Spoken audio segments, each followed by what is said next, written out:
പുതിയൊരു വീഡിയോയിലേക്ക് എല്ലാവർക്കും സ്വാഗതം. ബാക്ക് പാക്കർ അരുണിമയുമായിട്ട് ബന്ധപ്പെട്ട ഒരു വീഡിയോ ആണ് ചെയ്യാൻ പോകുന്നത്. ആരാണ് അരുണിമ എന്ന് ഒരുവിധം മലയാളികൾക്കൊക്കെ നന്നായിട്ട് അറിയാം. പുള്ളിക്കാരി അറിയപ്പെടുന്ന ഒരു ട്രാവലറാണ്, വ്ളോഗറാണ്, ലോക രാജ്യങ്ങൾ ചുറ്റി സഞ്ചരിക്കുന്ന, അതും ഒറ്റയ്ക്ക് ചുറ്റി സഞ്ചരിക്കുന്ന ഒരു പെൺകുട്ടിയാണ്. വളരെയധികം ധൈര്യമുള്ള പെൺകുട്ടിയാണ്. ഒട്ടുമിക്ക മലയാളികളെയും അത്ഭുതപ്പെടുത്തുന്ന ഒരു പെൺകുട്ടി കൂടിയാണ്. അപ്പൊ പുള്ളിക്കാരിയുമായിട്ട് ബന്ധപ്പെട്ട് പല രീതിക്കുള്ള ചർച്ചകൾ ഉണ്ടാവാറുണ്ട്. പ്രത്യേകിച്ച് നമ്മുടെ മലയാളികൾക്ക് ഒറ്റയ്ക്ക് യാത്ര ചെയ്യുന്ന ആ പെൺകുട്ടിയെ കാണുമ്പോൾ പല രീതിക്കും അവരെ കുറ്റപ്പെടുത്താനൊക്കെ തോന്നാറുണ്ട്. ഇവിടുത്തെ സദാചാര ബോധമൊക്കെ നല്ല രീതിക്ക് പുറത്തിറങ്ങാറുണ്ടല്ലോ. അപ്പൊ ആ സദാചാര ബോധമൊക്കെ വരുന്ന മനുഷ്യരൊക്കെ ഈ പെൺകുട്ടിയെയും ആ പെൺകുട്ടിയുടെ വീട്ടുകാരെയൊക്കെ പഴിചാരാറുണ്ട്, കുറ്റപ്പെടുത്താറൊക്കെ ഉണ്ട്. അങ്ങനെ പല രീതിക്ക് കുട്ടിയുമായിട്ട് ബന്ധപ്പെട്ട പലതരം ചർച്ചകൾ സോഷ്യൽ മീഡിയക്കകത്ത് ഓരോരോ സമയങ്ങളിലായിട്ട് വരാറുണ്ട്. ഏതായാലും ഈ പെൺകുട്ടി ഈ പ്രാവശ്യം ഒരു വീഡിയോ അപ്ലോഡ് ചെയ്തിട്ടുണ്ട് അവരുടെ ഇൻസ്റ്റയ്ക്കകത്ത്. 2-3 ദിവസങ്ങൾക്ക് മുൻപായിരുന്നു വീഡിയോ അപ്ലോഡ് ചെയ്തത്. നട്ടപ്പാതിരയ്ക്ക് വന്നൊരു വീഡിയോ ആയിരുന്നു. സംഭവം എന്താന്ന് വെച്ചാല്, പുള്ളിക്കാരി US യാത്ര പോയിട്ടുണ്ടായിരുന്നു. അവിടുത്തെ ജോർജ് എന്ന് പറയുന്ന 70 വയസ്സ് പ്രായമുള്ള ഒരു കക്ഷി. ആ കക്ഷിയുടെ സഹായത്തോടു കൂടി ന്യൂയോർക്കൊക്കെ ചുറ്റി സഞ്ചരിച്ച് 2 ദിവസം ജോർജിന്റെ വീട്ടിൽ തങ്ങിയിരുന്നു. ഒരു രാത്രിയിൽ ജോർജിന്റെ മക്കളും പേരമക്കളും ചേർന്ന് അരുണിമയെ ആ വീട്ടിൽ നിന്ന് ഇറക്കി വിട്ടു എന്നാണ് പുള്ളിക്കാരി വീഡിയോയിൽ വന്നിട്ട് പറഞ്ഞിട്ടുണ്ടായിരുന്നത്. പുള്ളിക്കാരി വളരെയധികം സങ്കടപ്പെട്ട് കരയുന്നൊക്കെ ഉണ്ടായിരുന്നു ആ വീഡിയോക്കകത്ത്. അപ്പൊ അതിനകത്ത് പറയുന്നുണ്ട്, ജോർജ് എന്ന് പറയുന്ന കക്ഷി പാവമാണ്, വളരെ മാന്യമായിട്ടാണ് ജോർജ് പുള്ളിക്കാരിയോട് ബിഹേവ് ചെയ്തിട്ടുള്ളത്. അതുപോലെ തന്നെ ജോർജിന് ആ വീട്ടിൽ പ്രത്യേകിച്ച് വിലയൊന്നുമില്ല. ജോർജ് ആ വീട്ടിൽ സ്വന്തം മക്കളും പേരമക്കളും താമസിക്കുന്ന ആ വീട്ടിൽ ജോർജ് വാടക കൊടുത്താണ് താമസിക്കുന്നത് എന്നൊക്കെ പറയുന്നുണ്ട്. പിന്നെ ജോർജ് അല്ല തന്നെ ഇറക്കി വിട്ടതെന്നും ജോർജിന്റെ പേരമക്കളാണ്, അതായത് ഈ ഒരു 20 വയസ്സ് പ്രായമുള്ള പെൺകുട്ടിയാണ് ഇറക്കി വിട്ടെന്നൊക്കെ അരുണിമ പറയുന്നുണ്ട്. ആ ഒരു വീഡിയോ കഴിഞ്ഞു നമ്മൾ ഈ അരുണിമ പറഞ്ഞ കാര്യങ്ങളൊക്കെ വിശ്വസിക്കുന്നു. പുള്ളിക്കാരി പറഞ്ഞ സംഭവങ്ങൾ നമുക്ക് ഭയങ്കര വിഷമം ഉണ്ടാക്കും കേൾക്കുമ്പോൾ. ഒരു പെൺകുട്ടി, അതും ഇത്രയ്ക്ക് ധൈര്യത്തോടു കൂടി ഒറ്റയ്ക്ക് ഇറങ്ങി നടക്കുന്ന ഒരു പെൺകുട്ടി ഏതെങ്കിലും ഘട്ടത്തിൽ വെച്ച് വിഷമിക്കുന്നു. ആ പെൺകുട്ടി ഇത്രയേറെ സങ്കടത്തോടെ കാര്യങ്ങൾ പറയുമ്പോൾ നമുക്കും ആ ഒരു വിഷമമൊക്കെ വരും. അതും വേറെ ഏതോ നാട്ടിൽ പോയിട്ട് അപമാനിതയാവുകയാണ്. ഈ ഇൻസൾട്ടഡ് ആവുക എന്ന് പറയുന്ന സംഭവം അത്ര നിസ്സാരമായിട്ടുള്ള കാര്യമല്ലല്ലോ. സോ നമുക്കും ആ ഒരു വിഷമമൊക്കെ വന്നിട്ടുണ്ടായിരുന്നു. എന്തായാലും ആ ഒരു വീഡിയോ ഒക്കെ ചെയ്തതിന് തൊട്ട് പിന്നാലെയായിട്ട് 1-2 ദിവസങ്ങൾക്കുള്ളിൽ ജോർജ് എന്ന് പറയുന്ന കക്ഷി പുള്ളിക്കാരന്റെ ഫേസ്ബുക്കിനകത്ത് ഒരു വീഡിയോ അപ്ലോഡ് ചെയ്തിട്ടുണ്ടായിരുന്നു.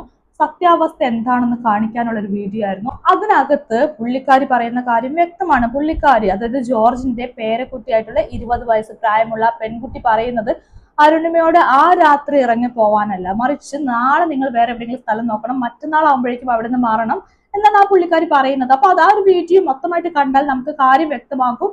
ആ ജോർജിന്റെ പേരക്കുട്ടിയായിട്ടുള്ള ആ പെൺകുട്ടിയുടെ ഫ്രണ്ട്സ് ഒക്കെ വരുന്നുണ്ട്. അപ്പൊ അവര് വരുമ്പോഴേക്കും അരുണിമയോട് മാറാനാണ് പറയുന്നത്. അല്ലാണ്ട് ആ രാത്രി അരുണിമയെ ആരും ഇറക്കി വിടുന്നില്ല. അരുണിമ സ്വമേധയാ സ്വന്തം ഇഷ്ടപ്രകാരമാണ് അവിടുന്ന് ഇറങ്ങി പോകുന്നത്. അതൊരു പക്ഷേ ഇൻസൾട്ട് ചെയ്യപ്പെട്ടു എന്ന് തോന്നിയത് കൊണ്ടായിരിക്കും അരുണിമ അങ്ങനെ ഇറങ്ങി പോയിട്ടുണ്ടായിരിക്കുക. നമുക്കൊക്കെ പല സിറ്റുവേഷനിലും ചെറിയ ചെറിയ കാര്യങ്ങളാണെങ്കിലും ഭയങ്കരമായിട്ട് ഇൻസൾട്ട് ചെയ്യപ്പെടുന്ന ഫീൽ ഒക്കെ വരാറുണ്ട്. സോ അരുണിമയ്ക്കും അതുപോലെ വന്നിട്ടുണ്ടായിരിക്കും. ആ ഒരു വൈകാരികപരമായിട്ടുള്ള അവസ്ഥയിൽ പുള്ളിക്കാരി ഇറങ്ങിപ്പോയി ഒരു വീഡിയോ ഒക്കെ ചെയ്യുമ്പോൾ ചിലപ്പോൾ കമ്മ്യൂണിക്കേഷൻ എറർ ഒക്കെ വന്നിട്ടുണ്ടായിരിക്കും. അങ്ങനെയായിരിക്കും ഒരു പക്ഷേ പുള്ളിക്കാരി ഇറക്കി വിട്ടു എന്നൊക്കെ പറഞ്ഞിട്ടുണ്ടായിരിക്കുക. പക്ഷെ സത്യാവസ്ഥ ഇത്രയേ ഉള്ളൂ, പുള്ളിക്കാരിയെ ആരും അവിടെ നിന്ന് ഇറക്കി വിട്ടിട്ടില്ല. പുള്ളിക്കാരിക്ക് 2 ദിവസം കൂടി അവസരം കൊടുക്കുന്നുണ്ട്. നാളെ നിങ്ങൾ പുതിയ അക്കോമഡേഷൻ കാര്യങ്ങളൊക്കെ നോക്കണം, മറ്റന്നാൾ ആകുമ്പോഴേക്കും അവിടെ നിന്ന് മാറണമെന്നാണ് പുള്ളിക്കാരിയോട് ജോർജിന്റെ പേരമകൾ പറഞ്ഞിട്ടുള്ളത്. അല്ലാണ്ട് പുള്ളിക്കാരി ആരും ഫോഴ്സ്ഫുള്ളി ആ നട്ടപ്പതിരക്ക് ഇറക്കി വിട്ടിട്ടില്ല. പക്ഷെ ഇത് അരുണിമ ചെയ്ത തെറ്റെന്താണെന്ന് വെച്ചാൽ, ആ ഒരു മൊമെന്റിൽ പുള്ളിക്കാരി ആ രാത്രി വീഡിയോ ഒക്കെ ഷൂട്ട് ചെയ്ത് അപ്ലോഡ് ചെയ്യുന്ന ആ ഒരു ടൈമിൽ ജോർജിന്റെ വീടും ആ ലൊക്കേഷനൊക്കെ അങ്ങ് ഇൻസ്റ്റയില് ഷെയർ ചെയ്തിട്ടുണ്ടായിരുന്നു. അപ്പൊ സ്വാഭാവികമായിട്ടും ഈ ജോർജിന്റെ വീട്ടുകാരെ അറിയുന്ന മലയാളികളായിട്ടുള്ള മറ്റുള്ളവരൊക്കെ ഉണ്ടായിരിക്കും, അല്ലെങ്കിൽ അരുണിമയുടെ വീഡിയോസ് ഒക്കെ കാണുന്ന പലർക്കും ജോർജിന്റെ വീട് അറിയായിരിക്കും. അവരെ സംബന്ധിച്ചിടത്തോളം ഈ ജോർജിനെയും ജോർജിന്റെ വീട്ടുകാരെയും ഒക്കെ അത്തരം ആളുകളൊക്കെ വല്ലാത്ത രീതിക്ക് തെറ്റിദ്ധരിക്കും. അത് ജോർജിനും ഫാമിലിക്കും ഒക്കെ വല്ലാത്ത രീതിക്കുള്ള ചീത്തപ്പേരായിട്ട് മാറും. അരുണിമ പറയുന്നത് പോലെ സംഭവിച്ചു. ഈ ജോർജും വീട്ടുകാരും ഈ കുട്ടിയോട് വളരെ മോശമായിട്ട് പെരുമാറുകയും യാതൊരു മനുഷ്യത്വവും ഇല്ലാതെ നട്ടപ്പാതിരയ്ക്ക് ഒരു പെൺകുട്ടിയെ ഇറക്കി വിടുകയും ചെയ്തു എന്ന് നാട്ടുകാർ വിശ്വസിക്കും. ഈ നാട്ടുകാരെല്ലാം ചേർന്ന് ജോർജിന്റെ ഫാമിലിയെ വെറുക്കും. അപ്പൊ സ്വാഭാവികമായിട്ടും അങ്ങനെയൊക്കെ സംഭവിക്കുമ്പോൾ ജോർജിനും ഫാമിലിക്കും എന്തായാലും അതിൽ പ്രശ്നങ്ങൾ ഉണ്ടായിരിക്കും. എന്തായാലും ഇതിനെ തുടർന്ന് പ്രശ്നങ്ങൾ തീർന്നിട്ടില്ലായിരുന്നു. ഈ വീഡിയോ അപ്ലോഡ് ചെയ്യുന്നതിന് കൂടെ തന്നെയായിട്ട് അതിന് കുറച്ചും കൂടി മുൻപായിട്ട് ഈ ജോർജ് എന്ന് പറയുന്ന കക്ഷി പുള്ളിയുടെ ഫേസ്ബുക്കിനകത്ത് ഒരു പോസ്റ്റ് അപ്ലോഡ് ചെയ്തിട്ടുണ്ടായിരുന്നു. ആ പോസ്റ്റ് ഞാൻ വായിച്ചുതരാം. ജോർജ് ലോനപ്പ് എന്നാണ് പുള്ളിക്കാരന്റെ ഫേസ്ബുക്ക് നെയിം. അപ്പം ആ ഒരു ഫേസ്ബുക്ക് ഐഡിയിൽ പുള്ളിക്കാരന് പോസ്റ്റ് ചെയ്തിരിക്കുന്ന സംഭവം എങ്ങനെയാണ്: ഈ വീഡിയോയിൽ പറയുന്ന ജോർജാണ് ഞാൻ. അരുണിമ പറയുന്നത് തികച്ചും വാസ്തവമല്ല. 3 ദിവസം അവൾ ഇവിടെ താമസിച്ചില്ലേ? അവൾക്ക് എല്ലാ സഹായവും ഞങ്ങൾ ചെയ്തു കൊടുത്തില്ലേ? ശനിയാഴ്ച രാത്രിയാണ് സംഭവം. വ്യാഴം മുതൽ ശനിയാഴ്ച നൈറ്റ് വരെ അവൾ അവിടെ സർവ്വ സൗകര്യത്തോടെയല്ലേ താമസിച്ചത്. ആരും അവളെ ഇറക്കി വിട്ടിട്ടില്ല. 20 വയസ്സുള്ള പെൺകുട്ടി എന്ന് പറഞ്ഞത് എന്റെ കൊച്ചുമോളാണ്. മൺഡേ അവളുടെ കുറച്ച് ഫ്രണ്ട്സ് വരുമെന്നും അപ്പോൾ അവർക്ക് താമസിക്കാൻ റൂം വേണമെന്നും മാത്രമാണ് പറഞ്ഞത്. അരുണിമയുടെ ധാർഷ്ട്യം. അവൾ അപ്പോൾ തന്നെ അവിടെ നിന്നും ഇറങ്ങി പോവുകയാണ് ഉണ്ടായത്. ആരും അവളോട് ഇറങ്ങി പോകാൻ പറഞ്ഞിട്ടില്ല, പറയുകയുമില്ല. പിന്നെ എന്റെ ഫാമിലി കൾച്ചർ അരുണിമ പ്രിഡിക്റ്റ് ചെയ്യണ്ട. അരുണിമയുടെ ഫാമിലി കൾച്ചർ ഗ്രേറ്റ് ആയതുകൊണ്ടാകാം 20 വയസ്സുള്ളപ്പോൾ അവളെ മോഹിൻ എന്ന ചെറുപ്പക്കാരന്റെ കൂടെ ലോകം ചുറ്റിക്കറങ്ങാൻ വിട്ടത്. പിന്നെ ഞാൻ എന്റെ മക്കളുടെ കൂടെ എങ്ങനെ താമസിക്കുന്നു എന്ന് വിലയിരുത്തേണ്ടത് അരുണിമ അല്ല. ആ വീട്ടിൽ ഞാനും എന്റെ ഭാര്യയും മാത്രമാണ് താമസിക്കുന്നത്. കൊച്ചുമക്കൾ രണ്ടുപേരും കോളേജ് ഹോസ്റ്റലിൽ ആണ്. വീക്കെൻഡ് മാത്രമേ അവർ വരൂ. അവർ വന്നപ്പോൾ അരുണിമ അവിടെ താമസിക്കുന്നതിന് അവർക്ക് ഒരു വിരോധവുമില്ലായിരുന്നു. മൺഡേ വേറെ താമസം നോക്കാനാണ് മോൾ പറഞ്ഞത്. കാരണം അവളുടെ കോളേജ് ഫ്രണ്ട്സ് സ്പ്രിംഗ് വെക്കേഷന് അവളുടെ കൂടെ താമസിക്കാൻ വരുന്നു. സാറ്റർഡേ ആണ് പറയുന്നത് മൺഡേ മാറിത്തരണം എന്ന്. അതിന് അരുണിമ സാറ്റർഡേ നൈറ്റ് തന്നെ ഇറങ്ങിപ്പോയത് അവളുടെ അച്ഛന്റെയും അമ്മയുടെയും കൾച്ചറാണോ? ഇറങ്ങുന്നതിന് മുൻപ് എന്നോട് പറയാമായിരുന്നല്ലോ. എന്നോട് പോലും പറയാതെ അവൾ റോഡിൽ ഇറങ്ങി ഷോ കാണിച്ചത് ശരിയാണോ? ഇത്രയുമാണ് പുള്ളിക്കാരൻ ജോർജ് ലോനപ്പൻ എന്ന് പറയുന്ന കക്ഷി പുള്ളിക്കാരന്റെ ആ ഒരു ഫേസ്ബുക്കിനകത്ത് എഴുതി വെച്ചിരിക്കുന്നത്. ഇതിൽ കൾച്ചർ എന്ന് പറയുന്ന സംഭവത്തെ കുറിച്ച് ലോനപ്പൻ വീണ്ടും വീണ്ടും ആവർത്തിച്ചുകൊണ്ടിരിക്കുന്നുണ്ട്. അതായത് അരുണിമ അന്ന് രാത്രി വീഡിയോ ചെയ്ത സമയത്ത് ജോർജ് ലോനപ്പന്റെ വീടിനകത്തുള്ളവരുടെ കൾച്ചറിനെ ക്വസ്റ്റ്യൻ ചെയ്യുന്ന രീതിക്കുള്ള സംഭവങ്ങൾ പറഞ്ഞിട്ടുണ്ടായിരുന്നു. അവിടുത്തെ കൾച്ചർ ഒരു പക്ഷെ എങ്ങനെ ആയിരിക്കും? സ്വന്തം വീട്ടിലുള്ള ഗ്രാൻഡ് ഫാദർ ആയിട്ടുള്ള പുള്ളിക്കാരോട് വാടക വാങ്ങുന്നതൊക്കെ ആയിരിക്കും അവിടുത്തെ കൾച്ചർ എന്നൊക്കെയാണ് അരുണിമ ആ ഒരു വീഡിയോക്കകത്ത് പറഞ്ഞിട്ടുണ്ടായിരുന്നത്. അതിന്റെ ബാക്കിയായിട്ടാണ് ഈ ജോർജ് എന്ന് പറയുന്ന കക്ഷി പുള്ളിക്കാരന്റെ ഫേസ്ബുക്കിനകത്ത് എഴുതിയിട്ടുള്ള ആ ഒരു റൈറ്റപ്പിന്റെ കൂട്ടത്തിൽ തന്നെ അരുണിമയുടെ കൾച്ചറിനെ ചോദ്യം ചെയ്തിട്ടുള്ളത്. 20 വയസ്സുള്ള ഒരു പെൺകുട്ടി. അരുണിമ 20 വയസ്സ് മാത്രം പ്രായമുള്ള സമയത്ത് മോഹിൻ എന്ന് പറയുന്ന പുള്ളിക്കാരന്റെ ഒരു ഫ്രണ്ടിന്റെ കൂടെ യാത്ര ചെയ്തു. അപ്പൊ പുള്ളിക്കാരുടെ കൾച്ചർ ഇങ്ങനെയാണോ, പുള്ളിക്കാരുടെ വീട്ടുകാരുടെ കൾച്ചർ ഇങ്ങനെയാണോ എന്നൊക്കെ ജോർജ് ക്വസ്റ്റ്യൻ ചെയ്യുന്നുണ്ട്. എനിക്ക് ഈ ഒരു സംഭവത്തോട് മാത്രം യാതൊരു വിധത്തിലുള്ള യോജിപ്പില്ല.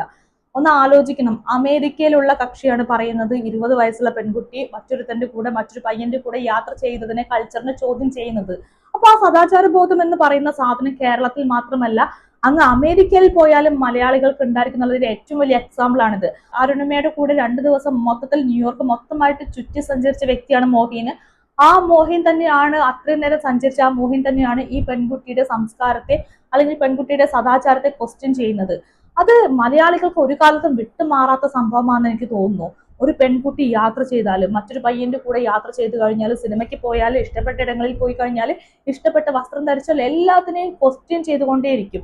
അവിടെ എന്തോ ഭീകരമായിട്ട് കൾച്ചർ ഇല്ലായ്മ എന്ന് പറയുന്ന സംഭവം നടക്കുന്നു എന്നുള്ളൊരു തരം വ്യാഖ്യാനം അവിടെ സംഭവിക്കുന്നുണ്ട്. ഇതേ സംഭവമാണ് അരുണിമയെ കുറിച്ചുള്ള ഈ ഒരു പോസ്റ്റിനകത്തും കാണാൻ പറ്റുന്നത്. ഇതൊക്കെ പണ്ടത്തെ കാലത്ത് ഒരു 10-15 വർഷം മുൻപൊക്കെ നമുക്ക് കേൾക്കേണ്ടി വന്നിട്ടുള്ള കാര്യങ്ങളാണ്. ഇപ്പൊ നമ്മളൊക്കെ ചെറുപ്പത്തിൽ സിനിമയ്ക്ക് പോകുന്ന സമയത്ത്, ടീനേജ് ആ ഒരു പ്രായഘട്ടത്തിലൊക്കെ സിനിമയ്ക്ക് പോകുന്ന സമയത്തൊക്കെ വളരെ മോശമായിട്ടുള്ള കമന്റ്സ് കേട്ടിട്ടുണ്ട്. വളരെ മോശമായിട്ട് തിയേറ്ററിനകത്ത് വെച്ച് ആളുകൾ നമ്മളോട് ബിഹേവ് ചെയ്തിട്ടുണ്ട്. കൂടെ പഠിക്കുന്ന സ്റ്റുഡൻസ് പോലും ആ സിനിമയ്ക്ക് പോകുന്ന പെൺകുട്ടി, ഒറ്റയ്ക്ക് സിനിമയ്ക്ക് പോകുന്ന പെൺകുട്ടി എന്നൊക്കെ പറഞ്ഞ് കളിയാക്കിയിട്ടുണ്ട്. ഇത് ആ കാലത്ത് ഓക്കെയാണ്. പക്ഷെ ഇന്നത്തെ കാലത്തും ആളുകൾ ഇങ്ങനെ പറയുമെന്ന് ചോദിച്ചാൽ ഓഫ് കോഴ്സ് പറയുന്നത് ഞാൻ പറയേണ്ടി വരും. അമേരിക്ക കിടക്കുന്ന മോഹിൻ എന്ന് പറയുന്ന വ്യക്തിക്ക് 20 വയസ്സുള്ള അരുണിമ ഒരു പയ്യന്റെ കൂടെ യാത്ര പോയതിന് ഒരു കൾച്ചറുമായിട്ട് ബന്ധപ്പെടുത്തി ക്വസ്റ്റ്യൻ ചെയ്യാമെങ്കിൽ ഉറപ്പായിട്ടും ഇന്നും ഇങ്ങനെയൊക്കെ തന്നെ ഈ നാട്ടിൽ സംഭവിക്കുന്ന എനിക്ക് 100% ഉറപ്പിച്ച് പറയാൻ പറ്റും. ഒറ്റയ്ക്ക് ഇറങ്ങുന്ന പെൺകുട്ടിയും ഒറ്റയ്ക്ക് രാത്രികളിൽ ഇറങ്ങുന്ന സഞ്ചരിക്കുന്ന എല്ലാ പെൺകുട്ടികളെയും ഒരുവിധം പുരുഷന്മാരൊക്കെ കാണുന്ന സംഭവമാണിത്. അപ്പൊ അരുണിമ തന്നെ മാതൃഭൂമി ലിറ്ററേച്ചർ ഫെസ്റ്റിവൽ നടക്കുന്ന സമയത്ത് അവിടെ വെച്ച് പറഞ്ഞിട്ടുണ്ടായിരുന്നു, നമ്മുടെ കേരളത്തിലും ഇന്ത്യയിലും ഒക്കെ ഒറ്റയ്ക്ക് യാത്ര ചെയ്യുന്ന പെൺകുട്ടിയെ പ്രോസ്റ്റിറ്റ്യൂട്ട് ആയിട്ടാണ് കാണുന്നത്. പുള്ളിക്കാരിക്ക് അതുപോലെ ഒരു എക്സ്പീരിയൻസ് ഉണ്ടായെന്നും പുള്ളിക്കാരി പറയുന്നുണ്ട്. അപ്പൊ അത് ചുമ്മാ പറയുന്ന കാര്യമല്ല. നമ്മൾ ഈ രാത്രി ഒന്ന് പുറത്തേക്ക് ഇറങ്ങി നോക്കണം. ടൗണിലൂടെ നമ്മൾ നമ്മുടെ ഫ്രണ്ട്സിന്റെ കൂടെ 3-4 ആമ്പിള്ളേരുടെ കൂടെ പോയി കഴിഞ്ഞാൽ ചുറ്റും നിൽക്കുന്ന ആളുകൾ മൊത്തം നമ്മളെ വളഞ്ഞിട്ട് നോക്കും. നമ്മുടെ പിറകെ പതിയെ പതിയെ വണ്ടികൾ പെട്ട ആളുകൾ വരും. എനിക്ക് പേഴ്സണലി ആ ഒരു എക്സ്പീരിയൻസ് ഉണ്ടായിട്ടുണ്ട്. നമ്മുടെ കൂടെ ഫ്രണ്ട്സ് ഒക്കെ ഉണ്ട്, പക്ഷെ നമ്മുടെ പിറകെ വണ്ടിയും എടുത്ത് ആളുകൾ വന്നിരിക്കും. നമ്മൾ പ്രോസ്റ്റിറ്റ്യൂട്ട് ആണെന്ന പോലെ ആയിരിക്കും ഇവരുടെ ഒരു മനോഭാവം മൊത്തത്തിൽ വരുന്നത്. ഒരു കാലഘട്ടം വരെയും ഞാൻ വിചാരിച്ചു ഇതൊക്കെ അവസാനിച്ചു, ഇപ്പൊ ഇതൊന്നും നടക്കുന്നില്ല എന്ന്. എന്നാൽ അങ്ങനെയൊന്നും അല്ല, ഇതൊക്കെ എപ്പോഴും നടക്കുന്നുണ്ട്. ഇത്തരം ചിന്താഗതികൾ കൂടിക്കൊണ്ടേയിരിക്കുകയാണ്, ഒരു മാറ്റവും ഇല്ല. നമ്മളൊക്കെ കോളേജിൽ പഠിക്കുന്ന കാലത്ത് പ്രത്യേകിച്ചും നമ്മളൊരു റൂറൽ ഏരിയയിലായിരുന്നു പഠിച്ചിട്ടുണ്ടായിരുന്നത്. അപ്പൊ അവിടെയൊക്കെ കുറച്ച് മോഡേൺ ആയിട്ടുള്ള ഡ്രസ്സ് ഇട്ടാൽ പോലും അവൾ മോശമാണെന്ന് പറയുന്നൊരു കാലഘട്ടം ഉണ്ടായിരുന്നു, ആളുകളും ഉണ്ടായിരുന്നു. നമ്മൾ ഒരു കുറച്ച് മോഡേൺ ആയിട്ട് വളരെ വളരെ സിമ്പിൾ ആയിട്ടുള്ള കോസ്റ്റ്യൂം ആയിരിക്കും ഒരു പക്ഷെ അത് ജീൻസോ ടീഷർട്ടൊക്കെ ആയിരിക്കും. പക്ഷെ അതിടുന്ന പെൺകുട്ടികൾ പോലും വളരെ മോശമാണെന്ന് പറയുന്ന അത്തരത്തിലുള്ള കൾച്ചറുള്ള ആളുകളുടെ ഇടയിലാണ് ഞാനൊക്കെ പഠിച്ചിട്ടുള്ളത്. അപ്പൊ ആ ഒരു കാലഘട്ടത്തിൽ നിന്നൊക്കെ ഒരുപാട് മാറി മാറി എന്ന് പറയുമ്പോഴും ഒരു മാറ്റവും ഇല്ല. ഇപ്പോഴും ഇതൊക്കെയാണ് സംഭവിക്കുന്നത്. ഇതിനകത്ത് ഏറ്റവും വലിയ അത്ഭുതമായി തോന്നിയിട്ടുള്ളതും ജോർജ് അമേരിക്കയിൽ ഇരുന്നിട്ടാണ് ഇമാതിരി കൾച്ചറിനെ ചോദ്യം ചെയ്യുന്നത് എന്നുള്ളതാണ്. പുള്ളിക്കാരന് ഈ 70 വയസ്സ് വരേക്കും അമേരിക്കയിലൊക്കെ പോയി താമസിച്ചിട്ട് ഒരു മാറ്റവും ഇല്ല. തനിക്കൂട്ട് മലയാളിയുടെ സ്വഭാവം ഇറക്കി കഴിഞ്ഞാൽ പിന്നെ ഒന്നും പറയാനില്ല. പക്ക അമ്മാവൻ സ്വഭാവമാണ്. കേരളത്തിലെ പക്ക അമ്മാവൻ സ്വഭാവമാണ് പുള്ളിക്കാരൻ അവിടെ പോയിട്ട് അമേരിക്കയിൽ പോയിട്ട് കാണിച്ചിട്ടുള്ളത്. വളരെ ബാഡ് ആയിട്ടുള്ള സംഭവമാണ്. ഇതിനകത്ത് ഞാൻ കണ്ട ഏറ്റവും വലിയ പ്രശ്നമാണ് അരുണിമ പറഞ്ഞ പല കാര്യവും കള്ളമാണ്. എന്തോ ഒരു പക്ഷെ ആ സമയത്ത് വളരെ ഇമ്പൾസീവായി പോയിട്ടുണ്ടായിരിക്കാം, പുള്ളിക്കാരി കൈവിട്ട അവസ്ഥയായിരിക്കാം. അപ്പൊ പറഞ്ഞപ്പോ കമ്മ്യൂണിക്കേഷൻ എറർ വന്നതായിരിക്കാം. എന്തായാലും അരുണിമയെ ആരും അവിടെ നിന്ന് അടിച്ചിറക്കിയിട്ടില്ല. പുള്ളിക്കാരി ഒരാൾ പോലും ആ രാത്രിയിൽ ഇറക്കി വിട്ടിട്ടില്ല. പുള്ളിക്കാരി സ്വമേധയെ ഇറങ്ങിപ്പോയി. പുള്ളിക്കാരി അവരിറക്കി വിട്ടു എന്ന് പറയുന്നു. പക്ഷെ എല്ലാ തെളിവോടും കൂടി അവർ വന്നിട്ട് പറയുന്നു പുള്ളിക്കാരി ഇറക്കി വിട്ടിട്ടില്ല, സംഭവിച്ചത് എങ്ങനെയാണെന്ന് അവരും പറയുന്നു, എല്ലാ തെളിവും മുൻപോട്ട് വെക്കുന്നു. ഓക്കെ, അതൊക്കെ സമ്മതിച്ചു. അരുണിമ ഉണ്ടാക്കിയിട്ടുള്ള ഒരു തെറ്റിദ്ധാരണയുണ്ട് ആ ഫാമിലിയെ കുറിച്ചും അവിടെ താമസിക്കുന്ന ആളുകളെ കുറിച്ചൊക്കെ. പ്രത്യേകിച്ചും ആ ഒരു വീടിന്റെ വീഡിയോ ഒക്കെ എടുത്തിട്ട് പോസ്റ്റ് ചെയ്തിട്ടുണ്ടായിരുന്നു. അപ്പൊ ആ വീട്ടുകാരെ കുറിച്ച് മറ്റുള്ള ജനങ്ങൾക്കിടയിൽ തെറ്റിദ്ധാരണ ഉണ്ടാക്കിയ സംഭവം ഒക്കെ വളരെ മോശമായിട്ടുള്ള കാര്യമാണ്. സത്യത്തിൽ അരുണിമ ഇത് സോറി ഒക്കെ പറയേണ്ട, ക്ഷമ ചോദിക്കേണ്ട സംഭവമാണ് നടന്നിട്ടുള്ളത്. ഓക്കെ, അതൊക്കെ വിട്ട് കളയാം. എല്ലാം വിട്ട് കളഞ്ഞാലും അരുണിമ ഇങ്ങനെ പറഞ്ഞു, കള്ളം പറഞ്ഞു, പുള്ളിക്കാരൻ ആ കള്ളത്തെ പൊളിച്ചു, എല്ലാം വിട്ട് കളഞ്ഞാലും ഇതിനകത്ത് ഏറ്റവും വലിയ പ്രശ്നമായിട്ട് വരുന്ന കാര്യം ഇത് മാത്രമേ ഉള്ളൂ. അരുണിമ എന്ന് പറയുന്ന പെൺകുട്ടി ഒരാളുടെ കൂടെ 20 വയസ്സിൽ യാത്ര ചെയ്തു എന്ന് പറയുന്നതിനെ ഒരു അമേരിക്കയിലിരുന്ന ഒരു അമ്മാവൻ ചോദ്യം ചെയ്യുന്നു. അമ്മാവന്റെ സദാചാര ബോധം, ആ ബോധത്തിന് കുരുപൊട്ടുന്ന അവസ്ഥയാകുന്നു എന്ന് പറയുന്ന സംഭവമാണ് കോമഡി. ഒന്നുമില്ലും 2 ദിവസം ഈ കുട്ടിയുടെ കൂടെ മൊത്തം ന്യൂയോർക്ക് മൊത്തം ചുറ്റിക്കറങ്ങിയ അമ്മാവനല്ലേ ഇത്. പുള്ളിക്കാരൻ ഈ പെൺകുട്ടിയുടെ കൂടെ മൊത്തം കറങ്ങിയിട്ട് പുള്ളിക്കാരൻ എങ്ങനെയാണിത് പറയാൻ പറ്റുന്നത്? അത്ര കൾച്ചർ ഇല്ലാത്ത പെൺകുട്ടിയാണെന്ന് പുള്ളിക്കാരൻ തോന്നിയിരുന്നു എങ്കിൽ ആ കറങ്ങാൻ നിൽക്കണ്ടായിരുന്നു. നിങ്ങൾ അത്ര സദാചാരമുള്ള തികഞ്ഞ ആളാണല്ലോ, എന്നാ പിന്നെ കറങ്ങാൻ നിൽക്കണ്ടായിരുന്നു. പണ്ടൊക്കെ നമ്മുടെയൊക്കെ കൂടെ ഫ്രണ്ട്സിന്റെ ഗ്യാങ്ങിലൊക്കെ നിൽക്കുന്ന സമയത്ത് ഉണ്ടാവാറുണ്ട്, നമ്മുടെ കൂടെ ഫുൾ ടൈം ഉണ്ടാവുന്ന ഫ്രണ്ട്സ് ആയിരിക്കും ആൺപിള്ളേര്. പക്ഷെ ഒരു തരം കിട്ടിക്കഴിഞ്ഞാൽ ഇവർ അപ്പുറത്ത് മാറിയിട്ട് പറയും, അവൾ അങ്ങനെയാണ്, അവൾ ഇങ്ങനെയാന്ന് പറയും. നമ്മുടെ കൂടെ ഫുൾ ടൈം സ്പെൻഡ് ചെയ്യുന്ന മനുഷ്യരാണ് നമ്മളെ കുറിച്ച് അപ്പുറത്ത് പോയിട്ട് ഇങ്ങനെ പറയുന്നത്. അപ്പൊ നമ്മൾ ഇങ്ങനെയാണെന്ന് ഇവർക്ക് തോന്നുന്നുവെങ്കിൽ, നമ്മളെ കുറിച്ച് കുറ്റം പറയാൻ ഇവന്മാർക്ക് തോന്നുന്നുവെങ്കിൽ എന്തിനാണ് ഇവന്മാർ നമ്മുടെ കൂടെ ടൈം സ്പെൻഡ് ചെയ്യുന്നത്? അതിന്റെ ആവശ്യമില്ലല്ലോ. അപ്പൊ അതേ സംഭവമാണ് ഈ അമ്മാവൻ ഇപ്പുറത്തിരുന്ന അരുണിമയെ കുറിച്ച് പറഞ്ഞപ്പോഴും എനിക്ക് ഫീൽ ചെയ്തിട്ടുള്ളത്. ഇരട്ടത്താപ്പ് എന്ന് പറയും. നിങ്ങളെ കുട്ടിയുടെ കൂടെ ന്യൂയോർക്ക് മൊത്തം ചുറ്റി കറങ്ങിയിട്ട് വന്നിട്ട് പുള്ളിക്കാരിയുടെ മൊറാലിറ്റിയെ ക്വസ്റ്റ്യൻ ചെയ്യുമെന്ന് പറഞ്ഞാൽ ഊളത്തരമാണ്, പക്ക ഊളത്തരം. ഈ തനി മലയാളി സ്വഭാവം, മലയാളി പുരുഷന്മാരുടെ, മലയാളി അമ്മാവന്മാരുടെ ഒക്കെ സ്വഭാവം അമേരിക്കയിൽ ഇരുന്നിട്ടും കാണിക്കുന്ന ആളുകളുണ്ടെന്നാണ് ഈ ഒരു സംഭവത്തിലൂടെ എനിക്ക് വ്യക്തമായിട്ടുള്ളത്. അരുണിമ പറഞ്ഞ കള്ളത്തരങ്ങളെയും മറ്റു കാര്യങ്ങളെയൊക്കെ മാറ്റി വെച്ചിട്ടാണ് ഞാൻ ഈ പറയുന്നത്.